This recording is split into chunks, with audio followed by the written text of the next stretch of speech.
Hello, class. I'm back again with your second video on social psychology. And I'll go ahead and share my screen. And we will get started. Okay. Well, in social psychology, one of the things we look at is group influence.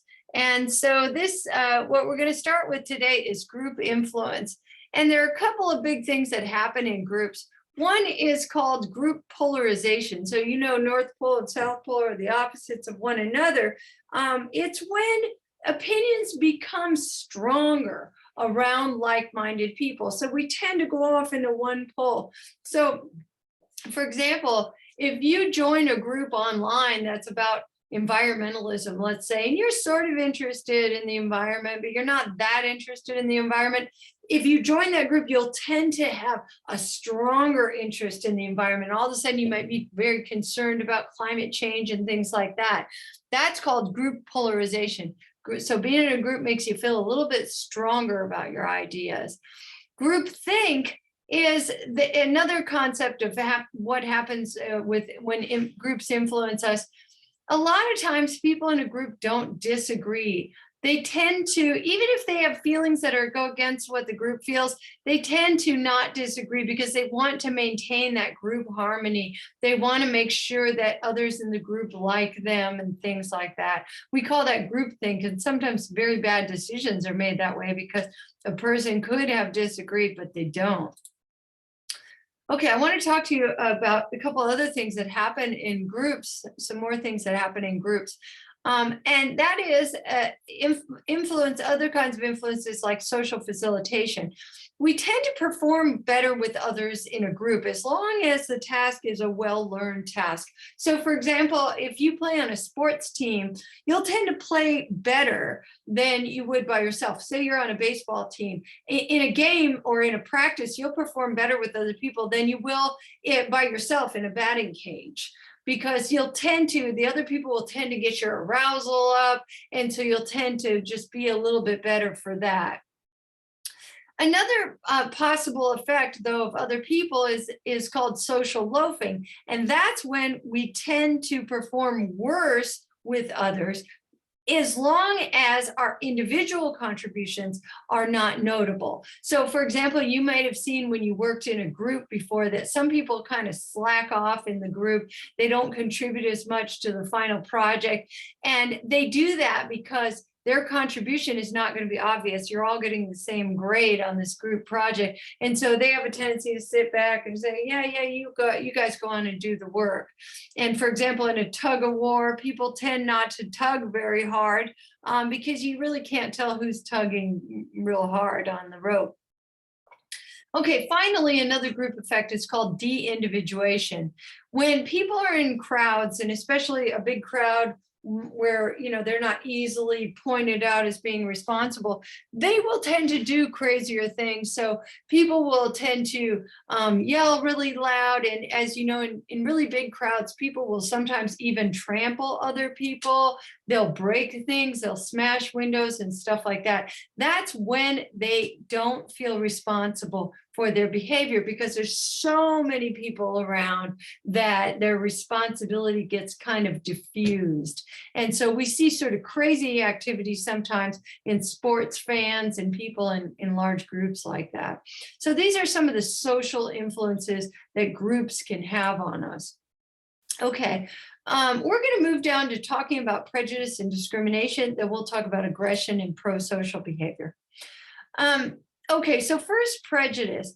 Very few people will admit to being racist, for example, or prejudiced against anyone for that matter. But racism, we know, it exists, and it comes out in discrimination all the time. And we'll talk about a little bit about why it exists and things like that. But I want to just note that there's a lot of evidence that even though people don't believe that they are racist, they still have a kind of unconscious racism, one that's hard to control.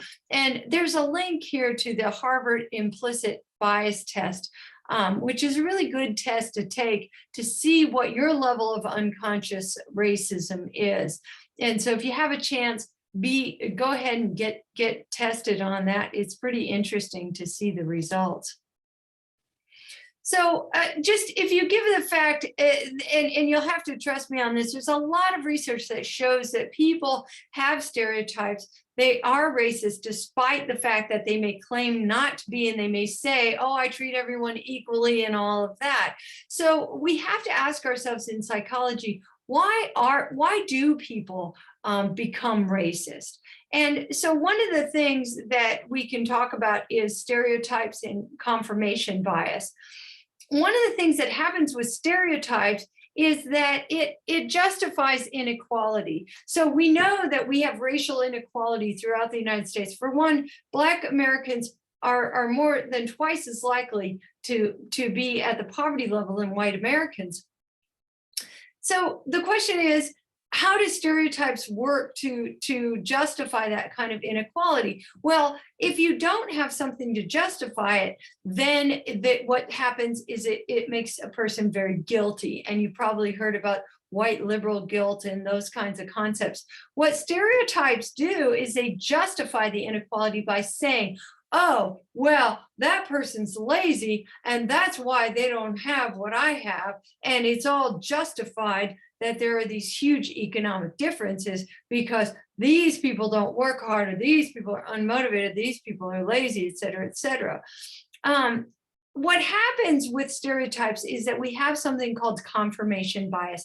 And that's when we continually find evidence for our stereotypes. So if you have a stereotype, for example, that let's say that Black people don't work hard, then you can find that confirmation bias every time you see something like that. Then all of a sudden you go, oh yeah, that's right, they don't work hard.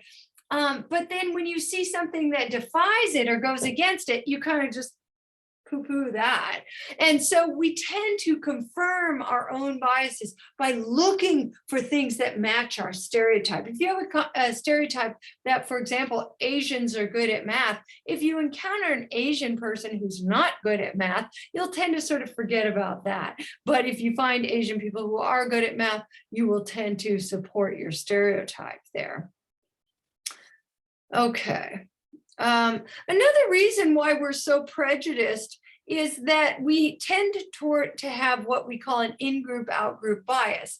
And that's this idea that if we feel as though we're in a particular group, like I may say, well, I'm in the Lincoln University group, that's going to make me biased against a group that is different from that. So I may say, ooh, I don't like MU people, or I don't like State Fair Community College or whatever, because I'm part of the Lincoln University group. I have a bias toward my in-group, and that will create prejudices toward other groups. So when you look at these kind of group memberships, they can go in all different ways. And I think sometimes with LU students, we divide students by ethnicity, and we say, oh, well, there's Black LU students and there's white LU students. And sometimes you can get prejudices between those two groups. But if we think of ourselves as, oh, well, we're all LU students, then we all tend to have prejudice against MU students. So there are always going to be the in groups and out groups. If you're a psychology major, you may have prejudice against business majors. You think they're not as smart as psychology majors, or whatever. But the group that you think you're in is the group that you have a bias toward, and you have prejudice against those that are not in that group. Another reason why we become prejudiced is because it allows us to scapegoat or to blame other people for our problems. So for example, you can see Trump was really good at inflaming prejudice through scapegoating. He wanted you to think that that Mexico was taking all our jobs, the Mexican people were taking all our jobs, and that they were rapists and whatever things that he said about Mexican people. He also thought that he also tried to get people, again, scapegoating against Muslims. Were Muslims all terrorists, and Muslim countries he wanted to ban, and things like that. So this allows us to say, oh, well, this isn't really my problem. it is because of this other group. And so that scapegoating is another reason why our prejudices persist so much. Okay, I want to talk a little bit about aggression and then what we call pro-social behavior. First, aggression. There are two types of aggression. One we call hostile aggression, and that's when out of anger you try to hurt someone. And that one is fairly common in men. But what we call instrumental aggression tends to be more common in women. And that is like aggression that would be for personal gain. For example, aggressing against somebody in order to get money, but not because you were particularly hostile toward them or angry at them, but in order to get something for yourself. Frustration is really intimately tied with aggression. When we get frustrated, we tend to get aggressive. So when you don't get what you want, that is a big mover of aggression. And so when you're blocked from achieving a particular goal, that's when people have a very high likelihood of getting aggressive. Okay, I want to say a few words about pro-social behavior, and then I'm going to wrap it up. There was a very famous case of a woman by the name of Kitty Genovese in 1964 that kind of spurred all of our studies about pro-social behavior. Pro-social behavior is helping behavior. We're helping other people. And what happened to her is that she was outside of an apartment building in New York. She was coming home after, she was a cocktail waitress, and she was coming home after a long night, and she was attacked at the base of her building. And it was a tall, high-rise building. And when this attacker was attacking her, she was screaming. And there were all these lights coming on, presumably in the building, but yet nobody was helping her. And eventually she was killed. And even though this took a long time and she was screaming for a long time, this inspired a group of studies on what we called the bystander effect. The bystander effect basically said if a lot of people are watching a tragedy, almost no one will help. And it's ironic because you think if there's a lot of people around and something is wrong or something's going wrong with you, there would be lots of people to help. But in fact, no one tends to help in that situation because they think that other people should help or other people are responsible in that situation. They are not solely responsible. And you're more likely to actually get help if there's only one person there, because one person there, they think that, oh, I'm responsible, I'm the only person here, so I have to help. So it's this kind of, it kind of goes against what we would expect. Whereas if there's a lot of people around, you're unlikely to get very much help if you're in an emergency. And if there's only one person there, you're more likely to get help. Okay, so so when we help other people, we call that altruism. So altruism is a pro-social behavior. Helping people, we do it even when there seems to be a cost behind it. So for example, if you give this man money, then you're going to have less money. But one of the things that we realize in psychology is helping actually increases our happiness. So when we help others, it actually helps us in a sense. So in that sense, it's sort of self-serving because helping other people makes us feel good. It makes us feel good about ourselves.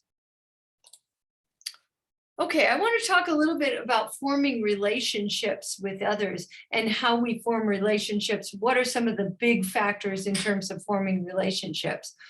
One of the things, so you can ask yourself, how do you form your relationships with your significant other or with your friends and things like that? Who becomes your friend? Who doesn't become your friend? And these are some of the factors. One is proximity.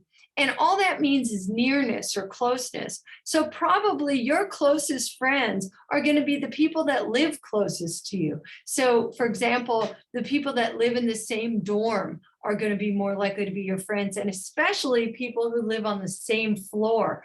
Roommates often become very, very good friends, and they do so because of that nearness, that proximity.